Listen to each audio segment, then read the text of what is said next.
राघव ने मुझे पाने के लिए शिव धनुष तोड़ा था, अब मुझे पाने के लिए उन्हें रावण का घमंड तोड़ना होगा। प्रभु श्री राम के परम भक्त हनुमान जी से जानकी द्वारा कहा गया यही संवाद आदि पुरुष कहानी का थीम है।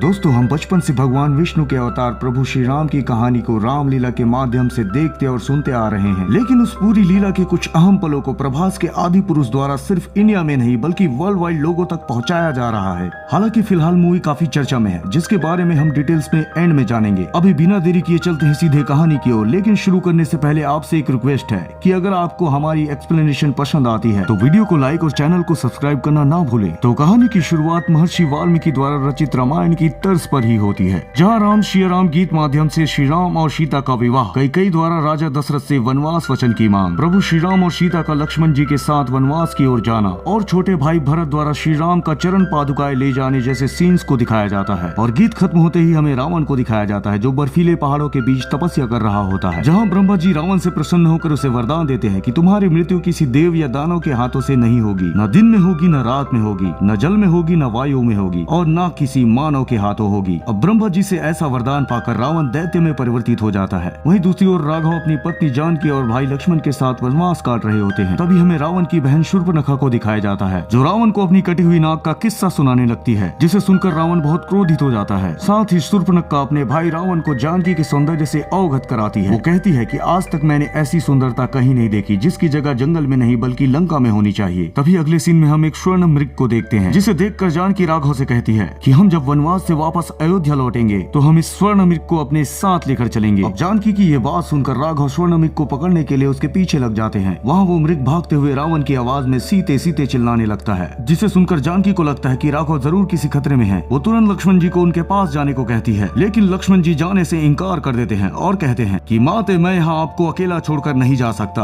अब माता सीता के बार बार कहने पर लक्ष्मण जी जाने को तैयार हो जाते हैं, लेकिन जाने से पहले वो उनकी कुटिया के बाहर एक रेखा खींचते हुए कहते हैं कि जब तक मैं वापस न आ जाऊँ आपको किसी भी परिस्थिति में इस लक्ष्मण रेखा से बाहर नहीं आना है। और ऐसा बोलकर वो राघव को ढूंढने निकल पड़ते हैं। वहीं दूसरी ओर राघव उस मृग का पीछा करते हुए अपने बाण से उसे मार गिराते हैं, जिसके बाद उन्हें पता चलता है कि ये हिरण एक मायावी हिरण है। तब तक वहाँ लक्ष्मण जी भी पहुंच चुके थे और तब उन्हें लगता है कि जरूर ये किसी की बहुत बड़ी साजिश है। इस तरफ लक्ष्मण जी के जाने के बाद रावण माता सीता के पास साधु के भेष में आता है और उनसे भिक्षा मांगने लगता है। वो कहता है कि वो भिक्षा तभी लेगा जब वो उस रेखा के बाहर आकर भिक्षा देगी, क्योंकि उसने लक्ष्मण रेखा को पहले ही देख लिया था। जब जानकी ऐसा करने से उसे मना करती है तो वो उसे श्राप देने लगता है। एक साधु को ऐसा करता देख जानकी जैसे ही उस रेखा से बाहर आती है, वो साधु तुरंत अपने असली रूप में आता है और सीता को कैद करके उन्हें अपने साथ ले जाता है। जब ऐसा होता दोनों भाई देख लेते हैं, तब लक्ष्मण बड़े भाई राम से कहते हैं कि ये मेरी गलती है। तब राम जी कहते हैं ये नियति है और इसे कोई नहीं बदल सकता। उसी समय जटायु वहाँ आ जाते हैं और सीता जी को छुड़ाने की कोशिश करते हैं, लेकिन रावण उसको भी मार गिराता है। अब जब रावण जानकी को लेकर जा रहा था, तब जानकी रास्ते में अपने कुछ मोती को जंगल में गिरा देती है। अब ये मोती कुछ वानरों के हाथ लग जाती है, जहाँ एक वानर उस मोती को दिखाने के लिए अपने राजा सुग्रीव के पास लेकर जाता है। वहीं दूसरी ओर हम जानकी को देखते हैं, जो अब लंका में पहुंच चुकी थी। इधर श्री राम अपने भाई के साथ जानकी को खोजने निकल पड़ते हैं, जहां रास्ते में हम उनका सबरी से मिलन देख पाते हैं। यहाँ सबरी उनके लिए झूठे बेर लेकर आती है, क्योंकि वो प्रभु को खट्टे बेर नहीं खिलाना चाहती थी। अब भगवान श्री राम उनकी भक्ति से इतने मोहित हो जाते हैं कि वो उन्हीं बेर को खाने लगते हैं। अब झूठे बेर को खाते देख लक्ष्मण काफी अचंभित हो जाता है। तब प्रभु राम लक्ष्मण को बताते हैं कि इन बेरों में सबरी की वो भक्ति थी जो उन्होंने वर्षों से की थी। अब वही सबरी को अपने वर्षों की तपस्या का फल मिल चुका था। इधर महाराज सुग्रीव को भी प्रभु श्री राम के जंगल में आने की खबर मिल चुकी थी। अब ये खबर हनुमान को मिलती है, तब वो उन्हें ढूंढने के लिए जंगल में निकल जाते हैं, जहाँ उनको श्री राम मिल जाते हैं। लेकिन अभी भी वो संदेह में थे, इसलिए सच पता करने के लिए वो उनकी परीक्षा लेते हैं, जहाँ बाद में उन्हें पता चलता है कि ये कोई और नहीं बल्कि भगवान श्री राम ही है। अब राघव के कहने पर हनुमान जी उन्हें महाराज सुग्रीव के पास लेकर जाते हैं, क्योंकि उनको एक विशाल सेना की जरूरत थी। लेकिन जब वो सुग्रीव के पास आते हैं, तब उन्हें पता चलता है कि सुग्रीव का पूरा राज्य उनके बड़े भाई बाली ने उनसे छीन लिया है और सुग्रीव उसे हरा नहीं पाए, क्योंकि वो बहुत शक्तिशाली है। राघव महाराज सुग्रीव से कहते हैं कि तुम्हें अपना राज्य फिर से वापस लेना होगा। राघव की बात सुनकर सुग्रीव एक बार फिर से बाली से युद्ध करने उसके गढ़ में चले जाता है, जहाँ एक बार फिर बाली सुग्रीव पर भारी पड़ रहा था। तभी श्री राम अपने तीर से बाली का वध कर देते हैं और सुग्रीव को उनका राज्य वापस दिला देते हैं, जिसके बाद अब बाली की पूरी सेना महाराज सुग्रीव को मिल जाती है। अब सेना तो मिल गई थी, लेकिन अभी भी दिक्कत इस बात की थी, आखिर इतने बड़े समुद्र को पार करके लंका कैसे पहुंचा जाए। साथ ही वो अपनी जानकी को संदेश पहुंचाना चाहते थे कि उनके राघव उनको लेने लंका आ रहे हैं। अब इस काम को सिवाय हनुमान जी के और कोई नहीं कर सकता था, इसलिए राघव उनको उनकी शक्तियों का एहसास कराते हैं और उन्हें बताते हैं कि असल में वो कौन है। जिसके बाद पवन पुत्र हनुमान जय श्री राम बोलते हुए लंका की ओर उड़ान भरते हैं। अब लंका पहुंचकर वो माता सीता के पास जाते हैं और उन्हें श्री राम की अंगूठी दिखाते हुए आश्वासन देते हैं कि प्रभु जल्द ही आपको लेने आएंगे। साथ ही वो कहते हैं कि अगर आप चाहते हैं तो अभी मेरे साथ चल सकती हो माते, आपको कोई खतरा नहीं होगा। लेकिन यहाँ जानकी ये कहकर मना कर देती है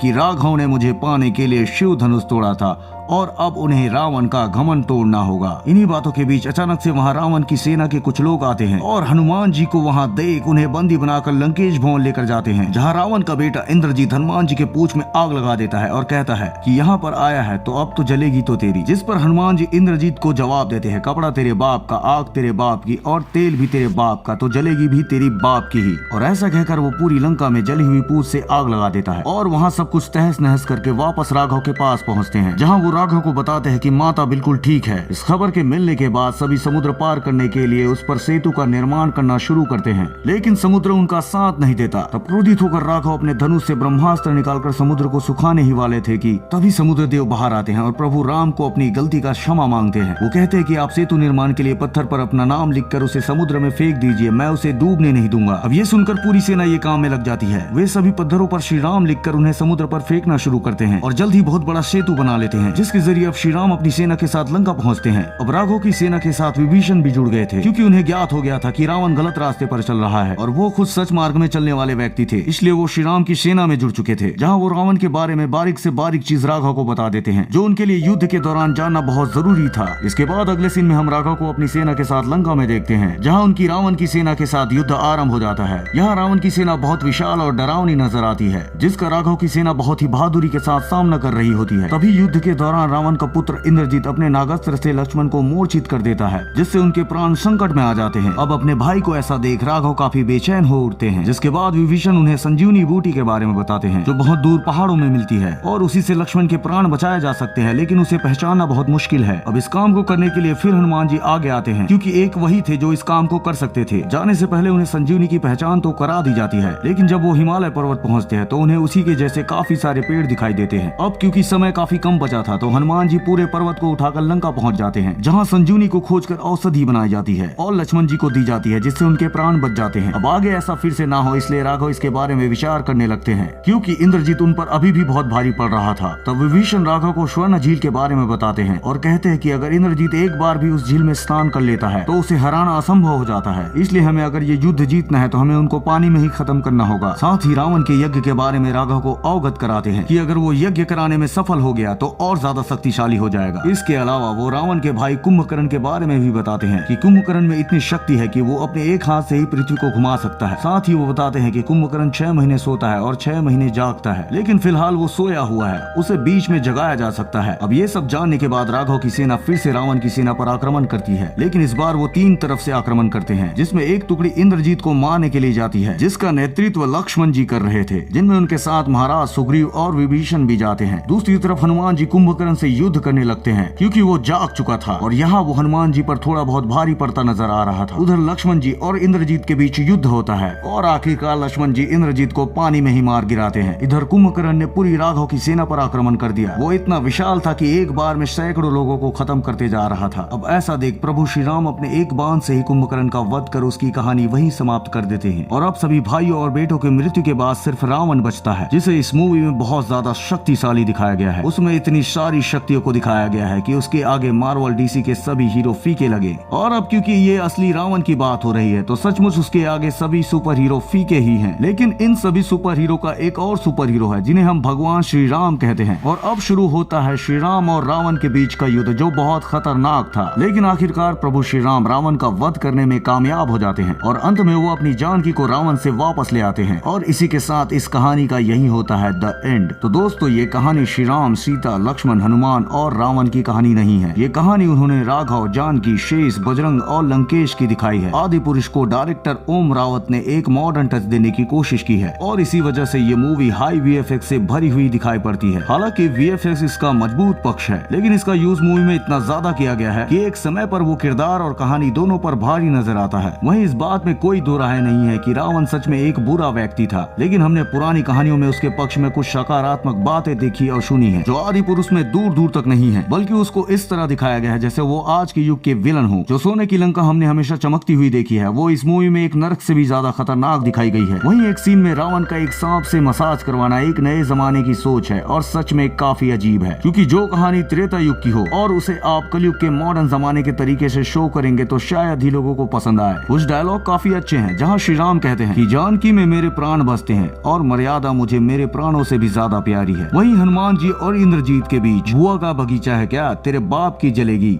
ऐसा डायलॉग सुनकर मन खट्टा सा हो जाता है और इसे उपहास का एक पात्र बना देते हैं। इस फिल्म में जो वानर नजर आ रहे हैं वो किंग कॉन्ग की तरह नजर आते हैं। वही रावण की पूरी सेना गेम ऑफ थ्रोन्स के कैरेक्टर जैसी लगती है, जिसमें कुछ हैनोस जैसे नजर आते हैं। रामायण एक ऐसी कहानी है जो सभी के लिए इमोशनल है, वहीं इस मूवी में वो पूरी तरह गायब है। मतलब खामियां बहुत सारी है और खूबियां बहुत कम। बाकी दोस्तों, रामानंद सागर जी ने रामायण को बनाकर एक बेंचमार्क सेट कर दिया है। मुझे नहीं लगता कभी कोई इसे बीट कर सकता है। तब से लेकर आज तक रामायण और उसके कैरेक्टर के लिए लोग इतने दीवाने हैं कि आज भी लोग अरुण गोविल जी को श्री राम समझते हैं। मतलब रोल ऐसा करो कि लोग तुम्हें भगवान समझने लगे। खैर, आप इस बात से कितना सहमत है ये कमेंट्स में बता सकते हैं। बाकी आपकी नजर में ये मूवी कैसी है वो भी आप हमें बता सकते हैं। साथ ही हमारा रिव्यू और एक्सप्लेनेशन अगर आपको पसंद आया हो तो वीडियो को लाइक जरूर कर दीजिएगा और ऐसी ही एक्सप्लेनेशन के लिए चैनल को जल्दी से सब्सक्राइब भी कर लीजिए। हम फिर मिलेंगे, तब तक के लिए take care and thanks for watching.